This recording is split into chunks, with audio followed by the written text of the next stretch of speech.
Hello and welcome to week 8. We have two things to talk about today, so we'll go ahead and get started. I wanted to start off by telling you that the whole rest of the course, the next 3 weeks, it's not much time left, but the whole rest of the course is really going to be devoted to sectionalism and slavery. Sectionalism is really the tension between the different sections in the country, and all of that leads up to the Civil War. So that sectionalism will result in civil war. So that's the first thing we're going to talk about today. That sectionalism really starts with something called the Missouri Compromise. And what happens with the Missouri Compromise is it's a political issue, but that political issue brings to the forefront of American society problems that were sort of underlying. And they were underlying because the constitutional founders, the creators of the Constitution, had not dealt with one of the key issues that they should have dealt with. It's what we talked about last week. You'll remember that slavery is embedded in the Constitution. Remember that? It's the one flaw, the one great and glaring flaw of an otherwise absolutely outstanding document. Don't you think? Fine document, great document, terrible flaw. And the reason it's such a terrible flaw is because they do not solve an issue that becomes like a festering sore. That sounds disgusting, but that's what it becomes in American life, in the U.S. And so that festering sore starts to really, I'm not going to continue with that metaphor because that's just too disgusting, but that becomes a bigger problem, we'll say, in 1819. So what happens is a congressman from New York enters a bill or enters an amendment to a bill, and it had to do with Missouri's statehood. So Missouri wanted to become a state. They had written their state constitution. They had prepared to come in as a state. And this guy named James Talmadge enters in a bill to their bill for statehood. And it very simply said, we should have no slavery in Missouri and no slavery in any Western territories. Now, you would think that that's kind of a mild, simple, sort of meaningless little gesture. Just no slavery in this new territory in Missouri. That leads to 2 years of fighting.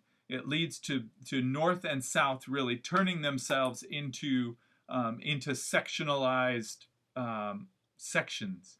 That doesn't really sound very good, but into politically charged sections. And it begins what we could call a cycle of distrust between North and South that will eventually, 40 years later, mean civil war. So what happens with Missouri then is that there's a 2-year fight. Congress is absolutely up in arms in ways that would make our recent problems in Congress seem sort of silly and trite and meaningless.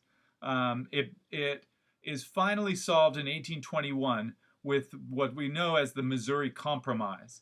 And here's the compromise that they come up with. They decide Missouri can come in as a free state. I'm sorry. Erase that. Missouri comes in as a slave state. And then way up north, they break off a piece of Massachusetts because Massachusetts had been too large anyway. And they allow Maine to come in as a free state. So Missouri, slave, Maine, free. And that maintains this balance, this precarious balance. So with Missouri as a slave state and Maine as a free state, there are now 12 slave and 12 free states. So it maintains a balance. What they do to try to solve this problem forever is they say, okay, henceforth, any new territories, any new states that want to come into the Union, if they create a line called the 3630 parallel. See how that goes right through the middle of me? Anything below that 3630 parallel, anything that comes into the country all the way out to the ocean, will be automatically slave. Anything that comes in above the line, above that 3630 parallel, is automatically free. Now you might think, that sounds like a pretty good compromise. I mean, we don't like slavery, but that sounds like an okay compromise. Well, it's not. Number one, Missouri was already above the 3630 parallel, as was Kentucky and Maryland and other slave states further east. So they had already created an exception to their rule of this 3630 parallel, where any new state to come into the territory below 3630 was slave, above was free. They had already created an exception. That's a problem. The other problem with it is that that it is a limit on slavery, and Southerners very quickly start to doubt those limits and say these are questions of property. Protections of property are built very firmly into the Constitution. Therefore, from the very start, Southerners are going to be uneasy with this so-called compromise. This is such a strange compromise that our friend Thomas Jefferson would say that this was the knell of the Union. Good word. He would say it's the knell of the Union. It's not our secret word or anything because it's kind of too hard to use in the midst of our blogging, but it is a good word. And what it means is a sound that means that death is coming, so it's a scary word. It's a sound that means there's sort of death around. And in fact, we usually use it in a redundant way. We usually say death knell, but the knell, it means there's already the death with it. We don't have to be redundant and say death knell. We could just say, ooh, that's a knell. So there's our word for the day. Not a secret word though. Don't worry about putting it in the blog. That would just I think make our whole blog experience a little too morbid that week. I don't know what you're going to be blogging about, but it sounds hopefully it's not full of knells. The important thing then about sectionalism this week is that it leads to this tension and to these cycles of distrust. Northerners and Southerners start to doubt each other over this issue of slavery and the extension of slavery. So that will become political turmoil, and everything else we deal with in the course is about that political turmoil. So removal of Native Americans, the war with Mexico, the entrance of California into the Union. This all is going, basically the whole next 3 weeks is how do you get to the Civil War? Well, through this sectionalism, through this tension between North and South, and then you can throw the West in there also, and that becomes a part of that sectionalism as well. So the Missouri Compromise is really the start of that sectionalism. The second thing we're going to talk about today is slavery, and slavery especially as it involves our lovely paper that you get to write. Don't frown. It'll be fun. It'll be enlightening. And I see all the quotes that you've already picked from Frederick Douglass last week, and there's some fabulous quotes, and there's some fabulous thinking in there. So all you're going to do is just sort of continue that fabulous thinking. So what we're going to do is start to think about slavery. As you read on in Douglass, I want you to start looking for a couple of things. One thing is look for things that surprise you. I noticed that already, but I think it's just a good reading habit. As you're continuing to read in Douglass, look for things that surprise you. Slavery, for me, is endlessly surprising. Would you be surprised to find out, for instance, that there was a slave who mailed himself to freedom? Me too. So he worked with some abolitionists. They got a big box. He got inside the box. The abolitionists took it to the post office. They put it on the transportation system, sent it to the North, and voila, the abolitionists in the North opened it up, and there's our slave.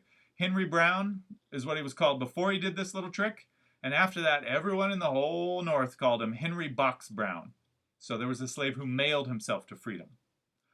On a more serious note, would you be surprised to find out that there were Native Americans who owned slaves, that there are Cherokee slave owners? Would you be even more surprised to find out there were black slave owners? There were African Americans in the South who owned slaves. Start to think about why. Start to think about how. How, I guess, is more difficult to ponder. But the why also, maybe that's more simple because basically what you've got is people trying to enter into a capitalist system that is agrarian. And it's a form of capitalism where a large part of your of the means of production and your capital is going to be is going to be locked into these human bodies. So they own capital in a way that that is different from the industrial capitalist system in the North. So yeah, there are African American slave owners, there are Native American slave owners, and slavery is much more complex than we tend to think about. So that's what I want to get to in this essay. The essay, the guidelines are going to be on the blog. The due date for the thing is going to be November 16th. So you have a couple weeks to work on this, to bring me rough drafts, to send me emails and talk about it, to ask exactly, very exacting and fabulous questions like you've always asked this quarter, and just basically to craft something that is brilliant and insightful. That's all I want. Just brilliant and insightful. That's easy, right?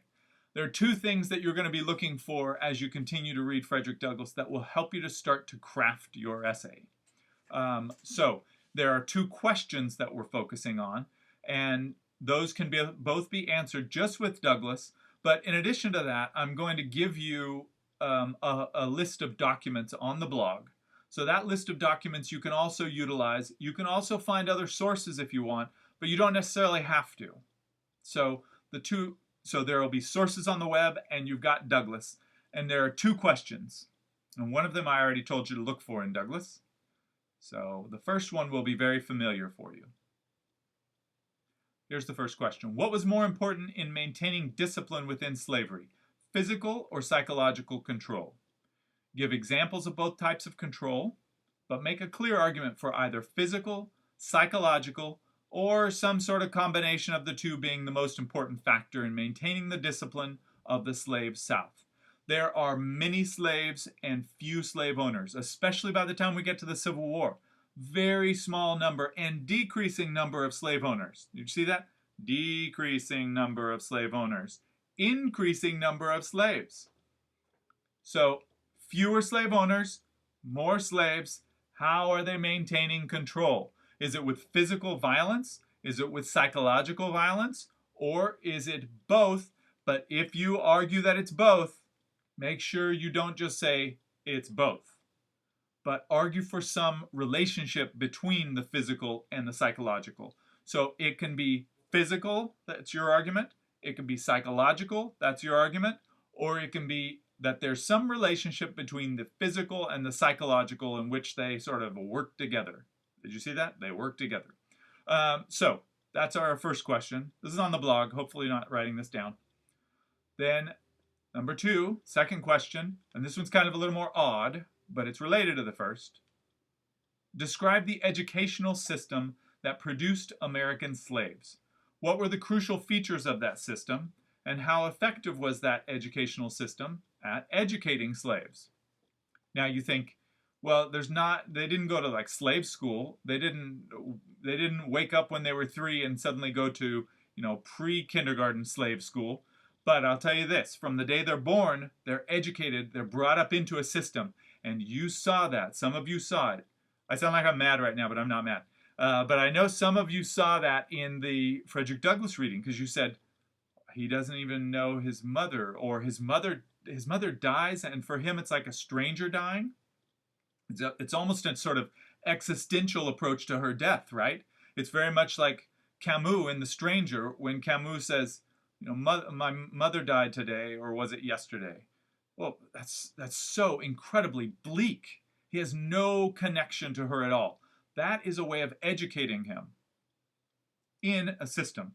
So we're not talking about schooling so much, but we are definitely talking about education. There's definitely a curriculum to the slave system, and there's a hidden curriculum. Not all of it is stated, much of it is implied. So as you look through Douglass, as you look through these other documents, how is a slave socialized? Maybe that's a better way of thinking about it.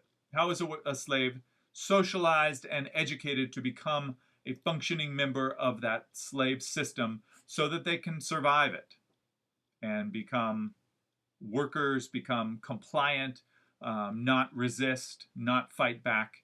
And then you can probably throw in there that Douglass is not a typical slave of this time. But because of this atypical Frederick Douglass, we get to see an awful lot about that system. So, any questions? All right, email them to me. Call, come by the office, whatever you need to do. November 16th, this is going to be due. All the guidelines, the expectations, the questions, the extra documents, it'll all be on the web. And I look forward to seeing your fabulous work on this, as well as your work on the blog this week. And I hope you have a great week 8. Ah, that rhymed.